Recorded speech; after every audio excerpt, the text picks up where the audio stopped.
Bună! Ești curios să afli care sunt cele mai scumpe flori din lume, dobândite în urma unor licitații, la care au acces doar colecționarii? Îți spun imediat după generic.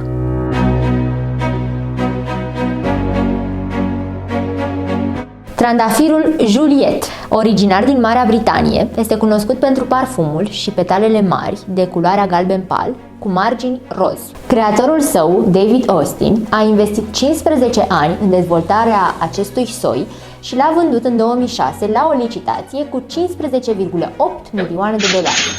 Orhidea Shenzhenoncă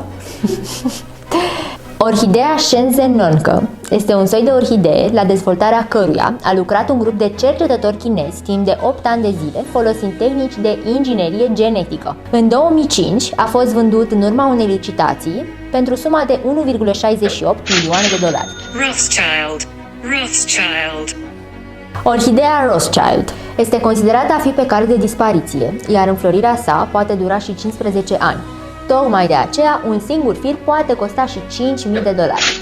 Ultima, dar nu cea din urmă, este floarea cadupul. Originară din Sri Lanka, această floare înflorește noaptea și se ofilește până la răsăritul soarelui. Tocmai din acest motiv este considerată a fi neprețuită.